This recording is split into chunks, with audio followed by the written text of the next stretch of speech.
오디오북으로 돌아왔습니다. 제 책 11계단을 같이 읽고 있고 오늘 이제 마지막 시간을 읽어볼까 합니다. 책을 다 읽을 수는 없을 것 같아요. 너무 길기도 하고 그리고 너무 중요한 부분을 다 얘기해버리면 너무 스포가 되지 않습니까? 귀로 듣기에 편한 부분만 좀 뽑아서 우리가 읽어보고 있습니다. 어떤 내용들을 다뤘었냐면은 죄와 벌, 문학과 관련된 얘기, 기독교에 대한 얘기, 성경을 읽었었죠. 그리고 읽지 않았지만 이제 불교에 대한 얘기도 있었고 과학에 대한 얘기도 있었고 그러다가 이제 군대에 가서 체게바라에 대해서 알게 됐던 내용을 아마 지난 시간에 읽었었던 것 같습니다. 그 사이에 어떤 일이 있었냐면 군대를 전역하고 나서 현실로 왔죠. 근데 군대에서는 제가 나는 안병장과 같이 이상적인 사람이다. 체게바라 같이 어떤 이상을 추구할 수 있는 사람이다 라고 생각했었는데 현실은 달랐던 것 같아요. 현실은 녹록한 공간이 아니었던 겁니다. 너무 힘들어하고 있었죠. 이제 아시는 분은 아시겠지만 사고가 있었습니다.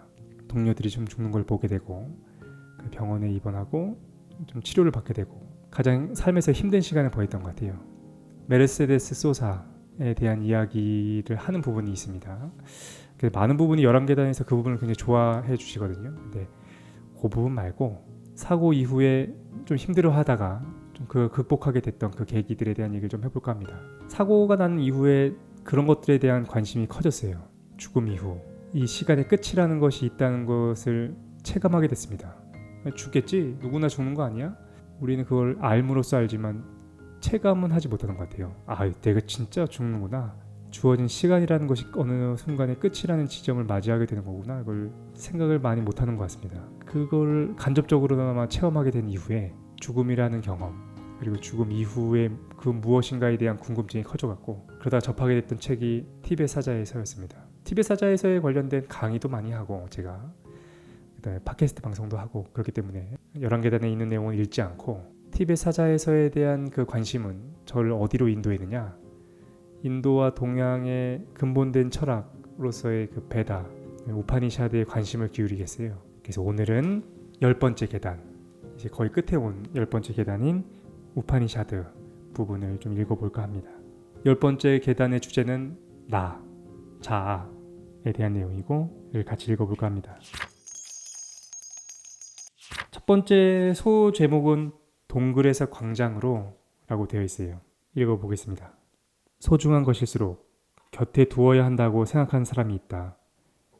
가족은 함께 살아야 하고 부부는 서로 숨기는 게 없어야 하고 자녀는 속마음을 부모에게 말해야 하고 연인은 모든 추억을 함께 해야 하고 친구는 나와 가장 친해야 하고 세상은 나를 받아줘야 한다고 생각하는 사람이 있다.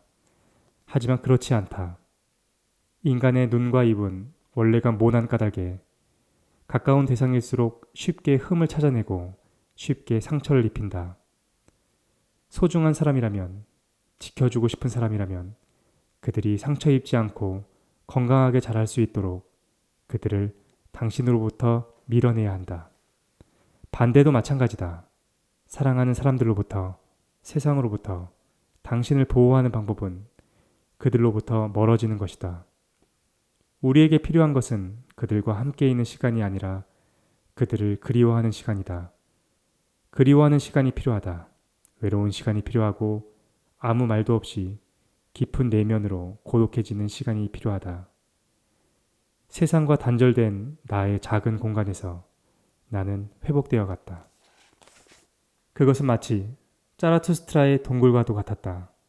세상에 나가서 자신을 비워낸 짜라투스트라가 스스로의 내면을 다시 채워나가는 공간. 물론 영원히 머무를 수는 없다. 잔이 채워지면 다시 비워내야 한다. 마을을 향해 산길을 터벅터벅 내려가는 짜라투스트라를 생각했다. 언젠가 나도 세상으로 돌아가야 하리라. 하지만 그때 일은 그때 생각하기로 했다. 나는 작은 공간에서 충분히 머무르기로 했다. 창문 밖으로 변해가는 계절과 나무 침대와 음악과 책만 있으면 나는 부족한 것이 없었다.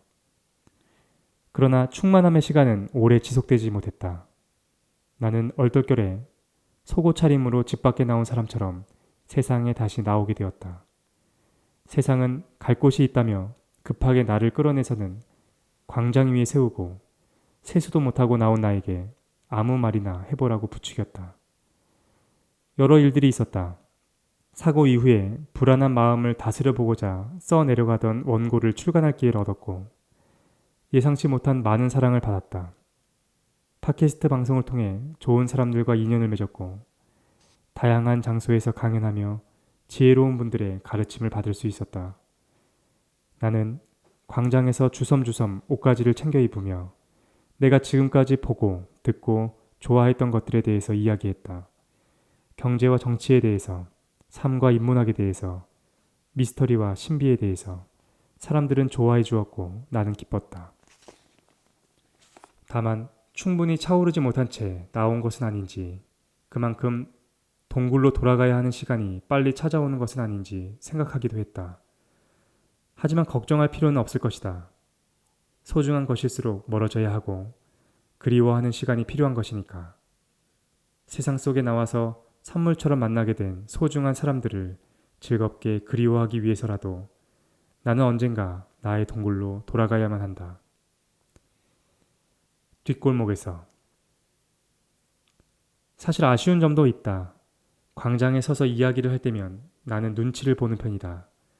사람들이 듣고 싶어하는 이야기를 하려고 하지 내가 하고 싶은 이야기를 하지는 않는 것이다. 대체로 사람들은 현실과 밀접한 이야기를 좋아한다는 것을 알게 되었다. 정치, 경제, 사회에 대한 이야기.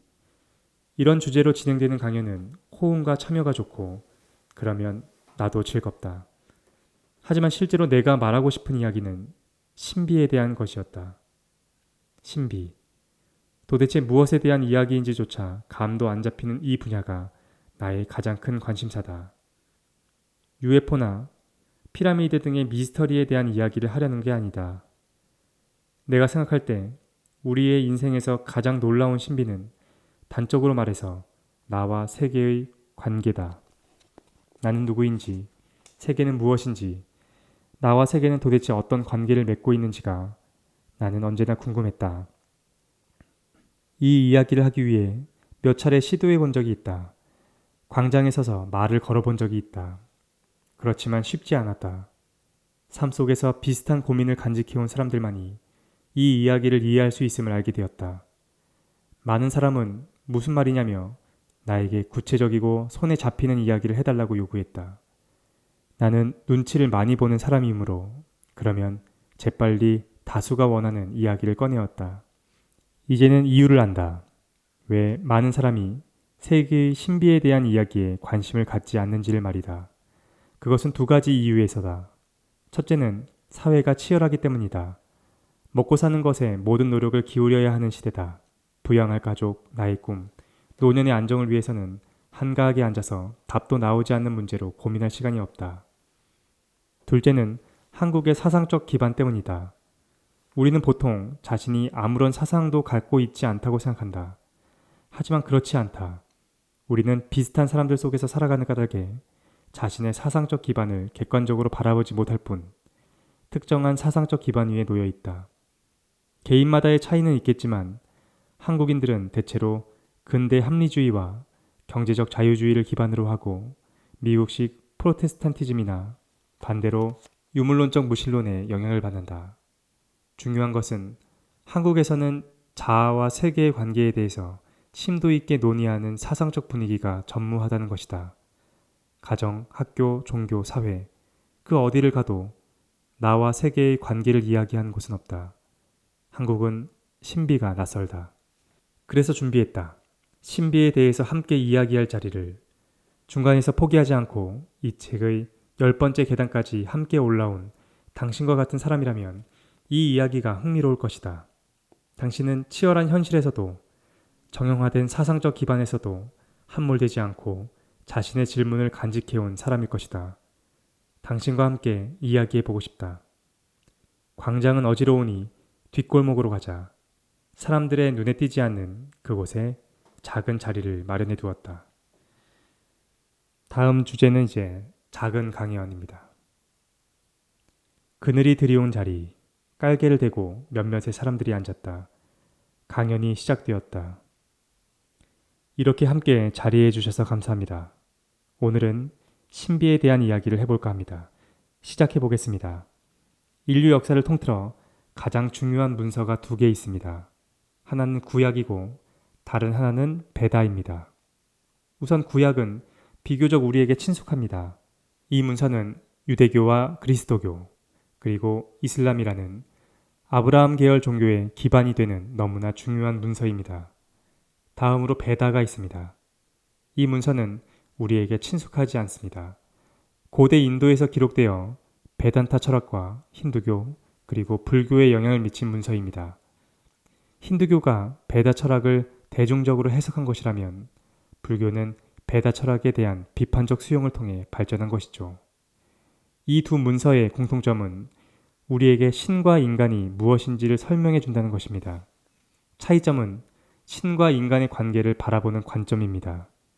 우선 구약은 신과 인간의 관계를 단절적으로 파악합니다. 신은 신으로서의 역할이 있고 인간은 인간으로서의 역할이 있습니다. 이 둘은 분명히 구분되어 있으며 반드시 구분되어야만 합니다. 신은 창조주로서 절대적이고 유일한 존재이고 인간은 그의 피조물로서 불완전한 존재인 것이지요.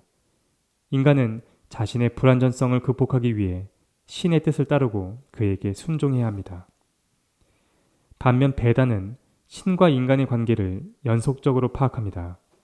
이에 따르면 신과 인간은 다른 존재가 아닙니다. 신은 곧 인간이고 인간은 곧 신입니다. 이 둘은 본질적으로 동일합니다. 그것은 마치 강과 바다의 관계와도 같습니다. 대지를 흐르는 수많은 강은 서로 저마다의 이름을 갖지만 결국 바다에 이르러 개별적인 이름을 버리고 거대한 바다와 하나가 되는 것처럼 말입니다. 저는 이 두 문서를 모두 좋아합니다. 그 중에서 오늘 여러분과 함께 이야기해보고 싶은 것은 우리에게 친숙하지 않은 문서, 베다입니다. 특히 베다의 결론 부분으로서 베다의 정수라고 일컬어지는 우파니샤드에 대해 이야기해볼까 합니다. 우파니샤드는 비밀스럽게 전수되는 지혜를 말합니다. 우파니샤드라는 단어 자체가 스승과 제자가 무릎이 닿을 정도로 가까이 앉아서 전해지는 지혜라는 의미지요. 여러분과 제가 가진 여러 질문들에 대한 지혜로운 답변이 이 문서 안에 들어 있습니다. 인류는 언제나 질문을 가졌습니다. 나는 누구인가? 세상은 무엇인가? 삶의 목적은 무엇이고 우리는 어디에서 와서 어디로 가는가? 놀랍게도 우파니샤드는 이에 대한 대답을 비유와 상징으로 돌리는 것이 아니라 직접적으로 제시합니다. 그리고 그 답들은 궁극적으로 하나의 지혜로부터 도출됩니다. 그것은 버마이려입니다. 전체로서의 신과 부분으로서의 인간이 본질적으로 하나라는 심오한 가르침으로 말입니다. 이 비밀스럽게 전해져 온 인류의 지고한 지혜를 지금부터 이야기해 보겠습니다. 그래서 다음 소제목에서부터 이제 베다의 우파니샤드에 대한 내용이 나옵니다. 여러분이 좀 읽어보셨나 모르겠네요. 저를 좋아해 주시는 분들은 제 컨텐츠를 좀 지속적으로 보신 분들은 지겹게 얘기했기 때문에 한 번쯤은 읽어보지 않았을까라는 생각이 듭니다. 잘 읽히는 책이에요. 그 내용을 조금 11계단에서 정리하고 있으니까 같이 들어보면 좋을 것 같습니다. 베다와 우파니샤드. 우파니샤드에 대해 이해하기 위해서는 우선 베다에 대해 알아볼 필요가 있다.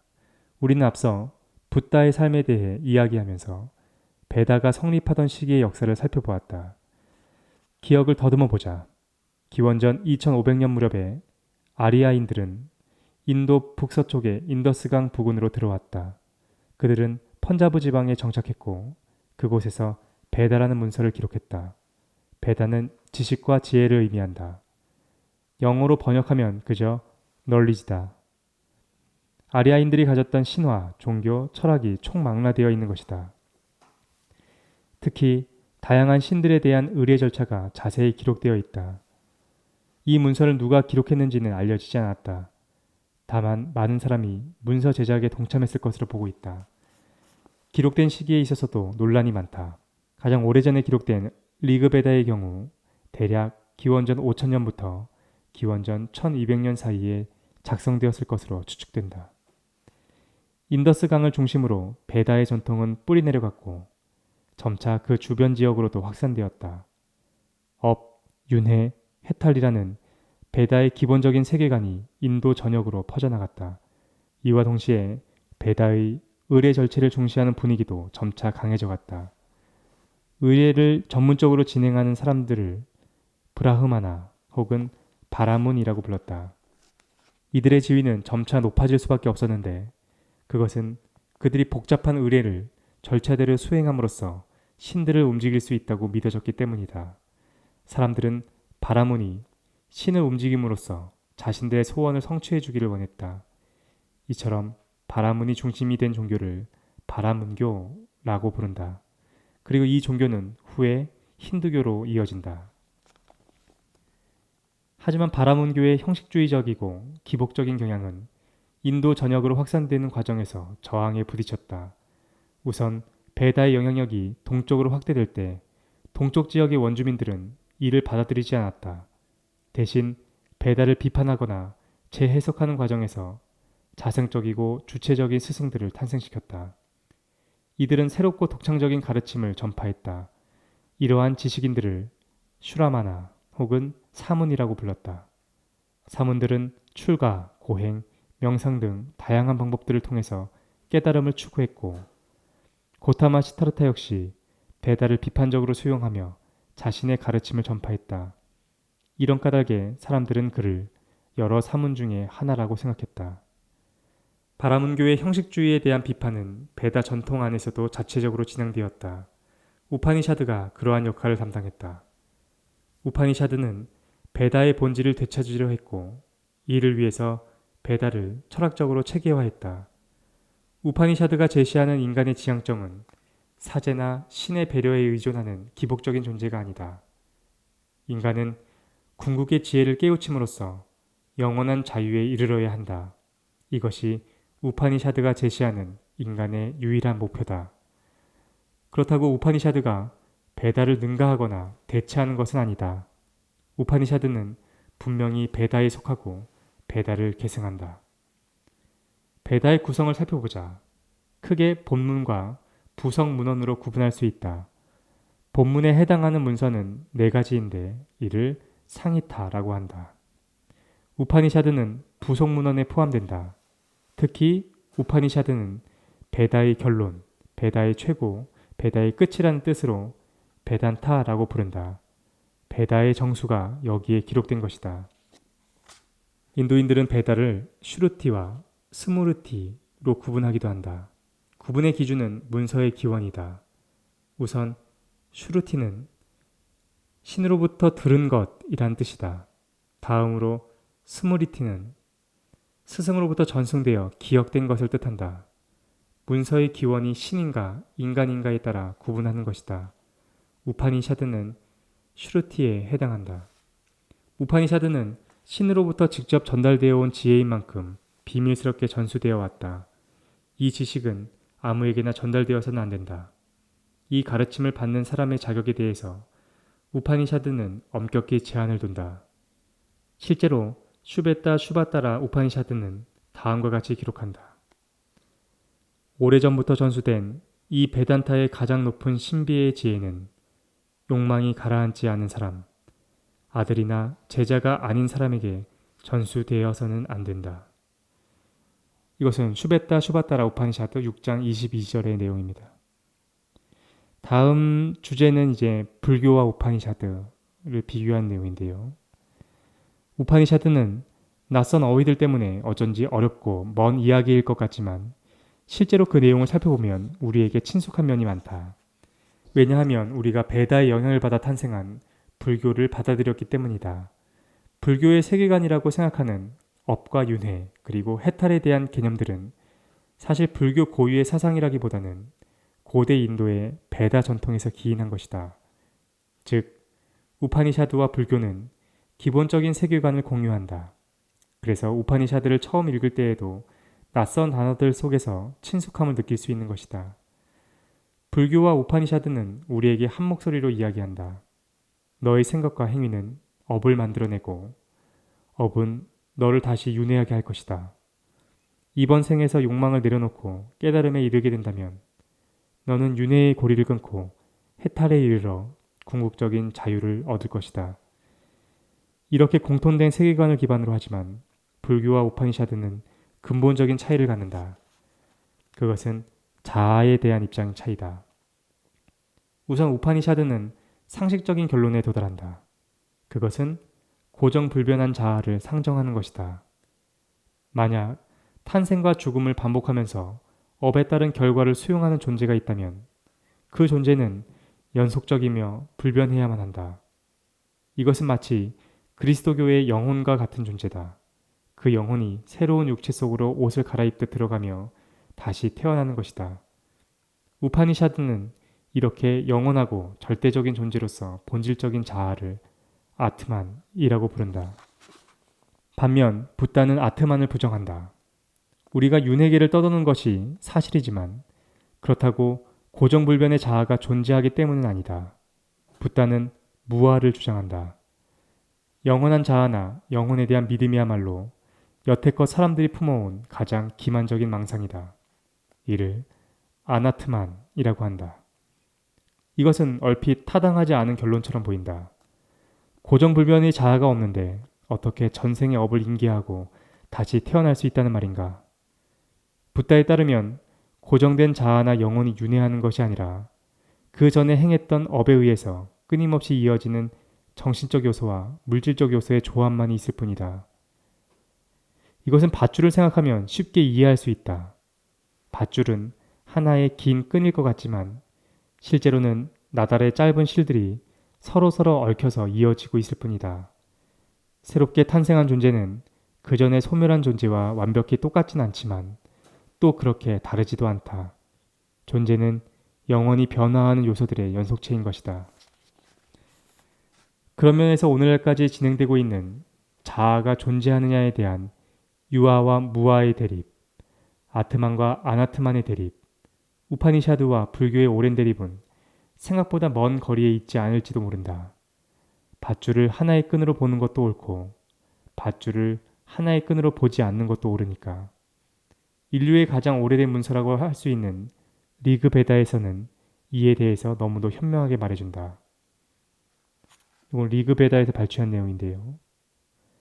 하나의 진리를 두고 여러 현명한 자들이 여러 가지 방법으로 설명을 하도다. 우파니샤드의 이제 구성과 주요 개념을 좀 보겠습니다. 베다나 불교와의 비교는 우파니샤드의 위치를 이해하는 데 도움이 된다. 이제 조금 더 세부적으로 알아보자. 우파니샤드가 어떻게 구성되어 있는지 살펴보고 몇 가지 주요 개념을 알아보려고 한다. 우파니샤드는 기원전 8세기부터 기원전 3세기 무렵에 작성되었을 것으로 추정된다.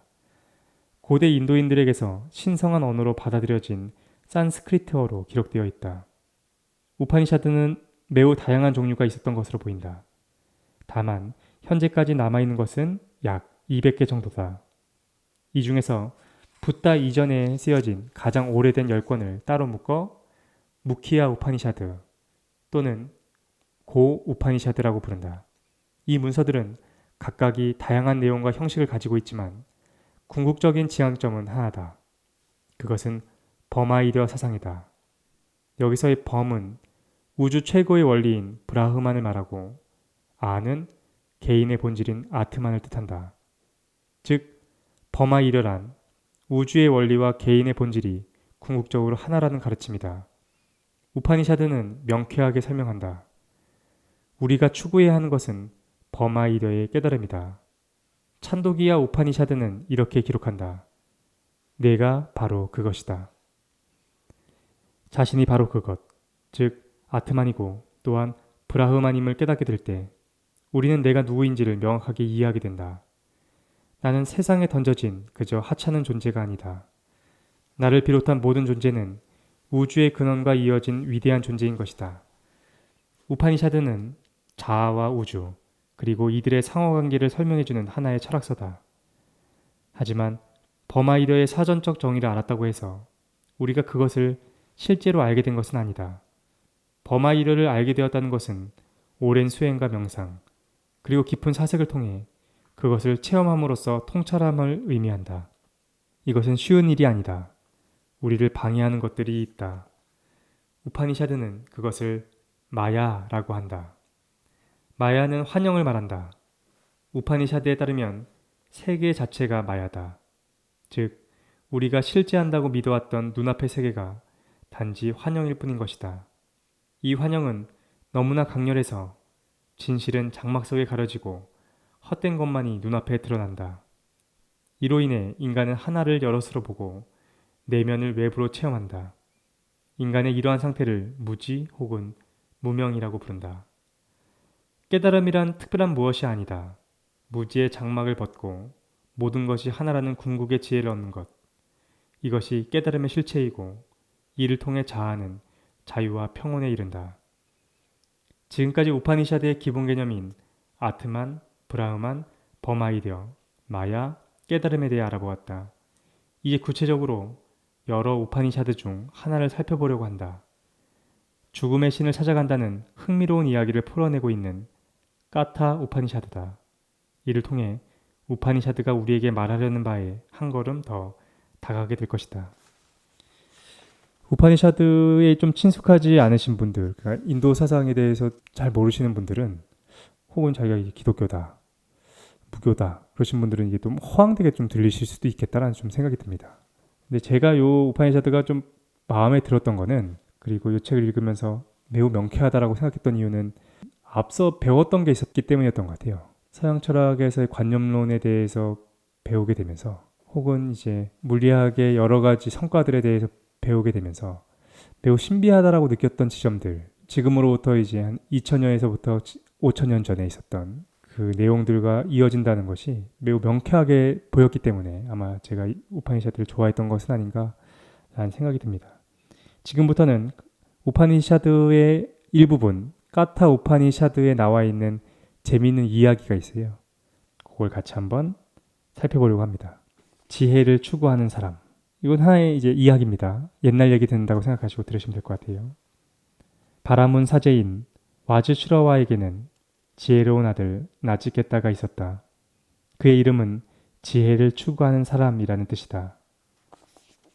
나치게타는 세상에 대한 궁금증이 많은 소년이었다. 어느 날 아버지 와즈슈라와가 신에게 바칠 제물을 준비하고 있었다. 이번 재래의식은 현세와 내세의 복을 기원하기 위해 자신이 가진 모든 것을 바치는 의식이었다. 독실한 와즈슈라와는 모든 재산을 내놓기로 했다. 나치게타는 생각했다. 모든 것을 바치는 재래라면 아버지에 속한 자신도 바쳐야 하는 것은 아닌가. 나치게타는 아버지에게 자신은 어떤 신에게 바쳐질 것인지를 물었다. 하지만 아버지에게 있어서 아들을 바친다는 것은 상상할 수도 없는 일이었다. 아버지는 답을 피했지만 나치게타는 끊임없이 질문했다. 와즈슈라와는 화가 났다. 그는 이렇게 말했다. 죽음의 왕에게 줘버리겠다. 아버지는 홧김에 던진 말이었지만 지혜로운 나치게타는 깊게 사유했다. 모든 사람은 죽고 자신도 그럴 것이다. 죽음의 신에게 올리는 제례란 무엇이고 그럼으로써 아버지가 얻고자 하는 것은 무엇인가. 나치게타는 스스로 죽음의 신 야마를 찾아 나서기로 한다. 참고로 야마는 우리에게 반가운 이름이다. 앞서 티베트 사자에서의 시드파 바르도에 갔다가 만났던 바로 그 야마가 맞다. 나치게타는 야마의 집 앞에서 3일을 기다린다. 그렇게 굶주림 속에서 기다린 끝에 야마를 만나게 된다. 야마는 나치게타가 브라만 계급의 아들임을 알아보고 예의를 갖춘다. 오 브라만, 그대에게 고개를 숙입니다. 나에게 자비를 베풀기를. 그대는 당연히 존중받아야 할 손님임에도 불구하고 나의 집 앞에 와서 3번의 밤을 식사도 못하며 지냈습니다. 그것을 대신해서 3가지 소원을 들어주겠소. 나치게타는 첫 번째 소원을 말한다. 그것은 아버지의 화가 풀리게 해달라는 것이었다. 자신이 아버지에게로 다시 돌아갔을 때 아버지가 자신을 사랑하는 아들로서 대하며 기뻐하게 해달라고 부탁한다. 죽음의 신은 어려움 없이 그 소원을 들어준다. 소원이 이루어졌다. 두 번째 소원을 말할 차례다. 나치게타는 신들이 살고 있는 천상 세계에 대해서 묻는다. 천상의 존재들은 죽지 않고 고통도 없고 영원히 산다고 알고 있다. 나에게 천상으로 가는 길인 불의 신 아그니에 대해서 알려달라. 죽음의 신은 이번에도 어려움 없이 그 소원을 들어준다. 야마가 말해주었다. 아그니는 불멸의 세계로 가는 길이다. 아그니는 그대 안에 깊은 동굴 속에도 머물고 있다. 불의 신 아그니는 오늘날의 우리에게 낯선 이름이다. 그러나 당시 고대 인도에서는 매우 중요한 존재였다. 왜냐하면 당시의 재래 방법이 곡물을 불 속에 던지는 것이었기 때문이다. 인간 세계의 곡물이 불에 던져지면 그것은 사라지는 동시에 신의 세계로 가게 된다. 당시의 사람들이 보기에 불이란 인간과 신을 연결해주는 매개체처럼 느껴졌다. 나치게다가 자신의 소원으로 아그니에 대해 물었다는 것은 그가 삶에서 추구하는 바가 현실을 넘어선 이상적인 것임을 잘 보여준다. 죽음의 신은 아그니에 대해 친절히 설명하고 그에게 행하는 재래의식의 세부 절차도 말해준다. 그리고 지혜로운 나치게다에게 축복을 내린다. 이제 마지막 소원이 남았다. 나치게다는 세 번째 소원을 말한다. 그것은 죽음과 해탈의 비밀에 대한 것이었다. 나치게다가 묻는다. 세상을 떠난 사람들이 궁금합니다. 어떤 사람들은 죽은 이가 사후에도 존재한다고 하고 어떤 사람들은 존재하지 않는다고 말합니다. 당신의 지혜를 통해 이 문제에 대한 궁금증을 해결하게 해주세요. 그런데 이번에는 죽음의 신 야마가 난처해 한다. 그는 다른 소원을 들어주겠다고 말한다. 야마는 말한다. 그것은 어려운 문제이고 신들조차도 의심을 품었던 문제다. 죽음의 신이라고 해서 쉽게 설명해 줄 수 있는 성질의 것이 아니다. 야마가 죽음 이후에 대해 이야기하지 못한 이유는 나치게다의 질문이 하나의 인간의 죽음에 대한 것이 아니기 때문이다. 나치게다는 모든 존재의 소멸과 해탈에 대해 질문하고 있는 것이다. 하지만 나치게다는 다시 부탁한다. 이것 외에는 아무런 소원도 없다. 이에 대한 심오한 가르침을 줄 수 있는 존재는 당신뿐이다. 난처한 야마는 다른 선물을 제안한다. 세상의 모든 재물과 건강과 장수를 주겠다. 이것이 싫다면 인간 세상에서 구할 수 없는 그 무엇이든 원하는 것을 들어주겠다. 야마가 말한다. 여기 말과 마차와 아름다운 선녀들이 보이지 않느냐. 인간들은 절대로 누릴 수 없는 것들이다. 내가 주는 이 마차를 좀 타보지 않겠느냐. 나치겠다요. 제발 죽음에 대한 질문만은 하지 말아다오. 나치겠다는 말한다. 쾌락은 모두 사라지고 마는 헛된 것이 아닌가. 이 짧은 인생에 그런 쾌락은 어울리지 않는다. 죽음 너머의 존재를 본 자라면 현실의 쾌락이 헛되다는 것을 안다. 나치겠다는 죽음 이후에 대해 알려줄 것을 다시 부탁한다. 죽음의 신은 나치겠다를 칭찬한다. 그대는 진정 지혜를 갈구하는 자이다. 어떤 유혹도 그대를 유혹하지 못한다. 그리고 결국 나치겠다가 알고자 하는 궁극적인 지혜에 대해서 알려주기로 한다. 이 지혜는 원한다고 해서 쉽게 들을 수 있는 흔한 것이 아니다. 또 듣게 된다고 해도 쉽게 이해할 수 있는 성질의 것도 아니다. 야마는 죽음 이후의 비밀을 분명하게 제시한다. 그대가 찾고 있는 것, 그것은 바로 아트만이다. 죽음의 신은 말한다. 결국 죽음을 맞게 될 인간이 아트만에 대해 듣고 늘 마음속에 새기며 아트만의 정체를 알아서 그 아트만이 물질적 구성 요소와는 비교할 수 없는 미세한 존재임을 알게 된다면 그는 지극한 기쁨을 누리게 될 것이다. 나치겠다는 아트만에 대해 더 알려달라고 부탁한다. 야마는 말한다. 아트만은 누구에 의해서 생겨나는 것도 누구에 의해서 죽게 되는 것도 아니다. 자기 자신 이외의 다른 어떤 근원에서 발생하는 것도 아니다. 아트만은 태어난 적이 없으며 죽거나 사라지지도 않는다. 이러한 아트만이 존재하는 곳은 세상의 모든 곳이며 동시에 지혜의 동굴인 인간의 마음속에도 머문다. 아트만의 존재를 알 수 있는 것은 나 이외에는 없다. 왜냐하면 그 존재가 바로 나 자신이기 때문이다. 모든 곳에 존재하는 위대한 아트만이 바로 자신임을 깨달은 현명한 사람은 아무런 슬픔도 고통도 갖지 않는다. 야마는 말한다. 아트만을 알게 되면 그는 그 순간에 죽음에서 풀려나리라. 나치겠다가 알고 싶어 하던 죽음 이후에 대한 비밀의 해답은 바로 아트만이었다. 야마는 아트만에 대해 더 자세히 설명해준다. 그는 말한다. 아트만으로 인해서 우리는 형태, 맛, 냄새, 소리, 촉감 등을 얻게 된다. 모든 것은 아트만으로 인한 것이다. 이 세상에 아트만으로 인하지 않은 것은 없다. 그것은 꿈속의 현상도 마찬가지다. 실제의 세계부터 꿈의 세계에 이르기까지 모든 현상은 아트만 때문에 발생한다. 아트만에 대한 설명은 자연스럽게 브라흐만에 대한 설명으로 이어진다. 야마는 말한다.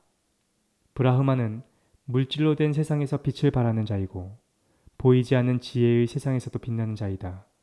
브라흐마는 지혜의 세상에서 이루는 것 같이 물질 세상에서도 이루는 자이니 그를 참으로 이해하여 그가 여럿이 아닌 하나임을 깨우쳐야 한다. 누구든 브라흐만을 여럿으로 이해하는 자는 죽음의 쳇바퀴를 벗어날 길이 없다. 야마는 말한다.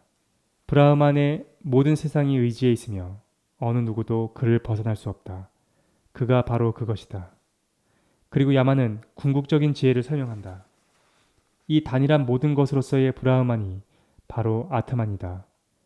하나인 아트만을 진정으로 깨우친 사람의 아트만은 근원 아트만으로서의 브라흐만과 합쳐진다. 브라흐만과 아트만은 하나다. 현세에서 마음속의 모든 매듭이 풀리게 되면 그때 그 사람의 죽음은 죽음이 아닌 것이 될 것이다. 이게 우파니샤드의 가르침이다. 죽음의 왕을 만나 아트만과 브라흐만 그리고 수행의 지혜를 알게 된 나치케타는 그 자리에서 해탈에 이르게 되었다. 그는 무지의 늪에서 빠져나와 완전한 자유로움을 얻었다. 까타 우파니샤드는 마지막을 이렇게 마무리한다.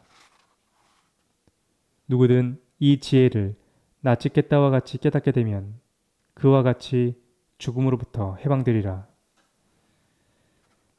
다음 제목은 이제 네가 바로 그것이다. 뒷골목에 들이운 그늘이 길어졌다. 몇몇 사람이 가던 길을 멈추고 자리에 앉아 이야기를 들었다. 까타 우파니샤드는 이렇게 끝납니다. 이 이야기가 어떻게 들리셨습니까? 어떤 분들은 고대 인도에서 발생한 특정 종교의 설화로서 재미있게 들으셨을 겁니다. 다른 분들은 인간의 내면 세계에 대한 탁월한 기술로서 들으셨을 겁니다. 우리가 텍스트를 해독한다는 것은 참으로 흥미롭습니다. 우리는 같은 영화를 보고 같은 책을 읽고 같은 이야기를 듣지만 사실은 다른 영화, 다른 책, 다른 이야기를 봅니다. 그것은 각자가 가진 삶에서의 체험 때문입니다. 우리는 자신이 체험한 만큼의 시야 안에서 세상을 해석하며 살아갑니다. 문제는 내 시야의 경계가 보이지 않는다는 것이지요. 실제로 그렇지 않습니까? 지금 자기 시야의 경계를 한번 보십시오. 경계가 보이시나요? 아무리 눈을 이리저리 돌려보아도 내 시야의 한계를 볼 수 없으며 그것이 전혀 답답하지도 않습니다. 누구도 자기 뒤통수를 볼 수 없지만 아무도 그것을 답답해하지 않죠. 우리가 시야의 경계를 보지 못하기 때문입니다. 이해의 시야도 마찬가지입니다. 내가 어디까지를 이해하는지 그 경계가 보이지 않는 까닭에 우리는 자신의 제한된 이해만으로도 만족스럽게 세상을 해석하며 살아갑니다. 저에게는 영화나 책이나 다른 여러 텍스트를 접하게 될 때마다 습관적으로 떠오르는 문장이 하나 있습니다. 그것은 칼 융이 티벳 사자에서를 해석하며 붙인 말입니다. 그는 티벳 사자에서에 대해 이렇게 말합니다. 이 책은 닫힌 책으로 시작해서 닫힌 책으로 나눈다. 왜냐하면 그것은 다만 영적인 이해력을 가진 사람에게만 열리는 책이기 때문이다. 닫힌 책으로 시작해서 닫힌 책으로 남는다. 이 문장은 우리에게 많은 것을 생각하게 합니다. 아무리 첫 장부터 마지막 장까지를 꼼꼼하게 읽어간다고 해도 우리는 하나의 텍스트 안으로 마음대로 들어갈 수는 없습니다. 어떻게 해야 할까요? 어떻게 하면 숨겨진 문을 열고 그 안으로 들어갈 수 있을까요? 유일한 방법이 하나 있습니다. 그것은 바로 그 텍스트에 대한 선이해입니다. 이것은 아이러니하고 또한 비극적입니다. 무엇인가를 이해하기 위해서는 이미 그 무엇인가를 알고 있어야 하기 때문이죠. 우리가 책을 읽음으로써 A라는 지식을 얻고자 한다면 우리는 이미 자신의 삶 속에서 A에 대해 체험했어야만 합니다. 세상의 모든 텍스트는 우리에게 새로운 지식을 제공하지 못합니다. 우리가 텍스트에서 새로운 지식을 얻었다고 느낀다면 그것은 이미 우리가 그 지식에 대해 앞서 이해하고 있기 때문입니다. 책은 우리가 알고는 있지만 정리하지 못했던 것들을 언어화해 줄 뿐입니다. 나의 체험을 벗어난 것들은 나에게 체험되지 않습니다. 이제 우파니샤드를 다시 봅시다. 우리는 어디까지 들어갈 수 있습니까? 우파니샤드는 당신에게 어떤 방식으로 열리고 있습니까? 여러분의 이야기가 듣고 싶지만 우선 제 이야기부터 해보겠습니다. 저는 개인적인 경험으로 죽음에 관심을 갖게 되었습니다. 여기서 말하는 죽음에 대한 관심은 종교적이거나 심리적인 것은 아닙니다. 저는 사실의 측면에서 삶과 죽음의 연속성에 대한 의문을 품게 되었습니다. 질문들이 생겨났습니다. 죽음이란 정말 단절일 뿐인가? 혹시 삶은 죽음으로 이어지고 죽음은 다시 삶으로 이어지는 것은 아닐까? 가정에서 출발하기로 했습니다. 삶과 죽음이 연속되는 것이라고 전제했습니다. 그렇다면 자연스럽게 다른 질문이 도출됩니다. 만약 삶과 죽음이 연속된다면 그것을 관통하는 주체는 무엇인가? 그 주체에 대해 생각해 봅시다. 그 주체가 무엇인지는 모르겠지만 우선 세상에 대한 관찰자여야 합니다. 다시 말해서 삶의 세계를 보고 있어야 하고 죽음의 세계도 볼 수 있어야 합니다. 그 관찰자는 보는 존재, 관조하는 존재일 것입니다. 하지만 이때의 관조는 순수해야 합니다. 어떤 다른 요소가 포함되지는 않습니다. 지능, 정체성, 기억, 인식능력, 해석능력 등 그 어떤 것도 필요하지 않습니다. 다른 것은 부수적입니다. 그저 보는 존재인 것이죠. 이제 다음으로 우리가 생각해 보아야 할 것은 본다는 것의 의미입니다. 본다는 것은 무엇입니까? 눈이 있으면 볼 수 있습니까? 그렇지 않습니다. 우리는 눈을 감아도 보고 꿈을 꾸면서도 봅니다. 지금 눈을 감고 방금 보았던 강연장을 떠올려 봅시다. 강연장이 있고 연단이 있고 조명과 빛이 있습니다. 당신이 지금 보고 있는 것은 어디에 있으며 또 당신은 무엇을 통해 당신의 기억을 보고 있습니까? 조금만 사유해 보면 다음과 같은 사실을 알 수 있습니다. 첫째, 본다는 것은 눈이라는 감각과 동일한 것이 아니다. 둘째, 본다는 것은 외부 세계의 실제와 동일한 것이 아니다. 이런 결론에 도달하게 됩니다. 삶과 죽음을 관통하는 존재가 있다면 그는 어떤 존재인가? 그는 보는 존재입니다. 유일한 관조자. 그는 눈이 필요하지 않고 외부 세계가 필요하지 않습니다. 그는 내면을 보는 존재입니다. 그렇다면 우리가 외부에 있다고 믿어왔던 세계는 무엇입니까? 그것은 단지 내 내면의 투영입니다. 물질 세계도 사후 세계도 꿈속에서의 세계도 보는 존재로서의 내가 나의 외부에 있다고 믿는 내 내면의 세계인 것이지요. 이제 더 이상 나의 내적 세계와 외부의 현상 세계는 구분되지 않습니다. 그것은 하나입니다. 우파니샤드는 무엇을 이야기하고 있습니까? 지금까지 자아와 세계를 섬세하게 관찰해왔던 당신과 같은 많은 사람이 그럴 것 같다고 생각해왔던 사실을 명료하게 언어화해주고 있는 것입니다. 유일한 관조자요, 관찰자요, 보는 존재로서의 아트만과 그 아트만에 의해서 구성되는 외부 세계인 브라흐만이 사실은 동일한 것이라는 당연하고도 명료한 이야기를 하고 있는 것입니다. 지금으로부터 7천년 전 고대 인류는 이미 자아와 세계에 대해 정확하게 이해하고 있었습니다. 하지만 모두가 이렇게 정확하게 이해할 수 있는 건 아니었습니다. 우리는 삶 속에서 외부 세계가 나의 바깥에 실제로 존재한다고 믿으며 살아갑니다. 색깔로 가득한 이 세계가 실제로 존재하고 세상은 단단하게 나를 감싸고 있다고 말이죠. 그리고 자아를 나의 신체와 동일시하기도 합니다. 내가 남성이면 내가 남성이라고 생각하고 내가 여성이면 여성이라고 생각합니다. 내가 배고프면 배고프다고 생각하고 내가 졸리면 졸리다고 생각하는 것이죠. 이렇게 내 눈앞의 세계가 실제한다고 믿는 무지를 고대 인류는 마야라고 불렀습니다. 무지 혹은 무명의 상태입니다. 그렇다면 이런 생각이 듭니다. 그래, 알겠다. 내 눈앞의 세계가 실제로는 내 내면의 세계라는 것을 알겠어. 실제로 존재하는 건 관조하는 주체로서의 나일 뿐이지. 그렇다고 치자. 그런데 이걸 알아서 뭐하나? 왜 내가 이런 걸 알아야 하는 거지? 여러분은 이런 질문에 뭐라고 답하시겠습니까? 우파니샤드는 이렇게 대답합니다. 버마이려의 깨달음이 영원한 자유에 이르게 할 것이다. 그것은 윤회의 고리를 끊고 너를 놓아줄 것이다. 여러분은 이런 목적과 결론이 어떠십니까? 마음에 드십니까? 그건 여러분의 판단에 달려 있습니다. 우파니샤드의 이야기를 받아들이든 받아들이지 않든 그것은 옳고 그름, 참과 거짓의 문제가 아닙니다. 어차피 이 세계는 바로 당신의 세계입니다. 당신이 믿고 옳다고 생각하는 것이 옳은 것이 될 것입니다. 제가 오늘 우파니샤드를 여러분에게 소개한 이유는 다른 문화권의 종교를 알아보는 즐거움 때문이 아닙니다. 또 우파니샤드가 탁월한 진리이니 기존에 믿던 종교와 사상을 버리고 이것을 믿으라는 것도 아닙니다. 우파니샤드는 도움이 됩니다. 무엇에 도움이 됩니까? 바로 당신이 이 세상의 유일한 주인공이었음을 깨닫게 합니다. 당신이 바로 그것입니다. 감사합니다. 강연은 끝났다. 여기까지가 11계단의 10번째 계단, 우파니샤드에 대한 내용이고 마지막 11번째 계단은 되게 짧게 되어 있습니다. 제가 코타키나발루에 가서 바다를 보면서 자아의 경계가 없다라는 것을 알게 됐던 내용을 간단하게 이제 쓰고 있는 내용으로 끝나게 되는데 궁금하신 분은 도서관에서 빌리든 주변 누가 갖고 있든 아니면 서점에 가든 한번 보셔도 될 것 같습니다.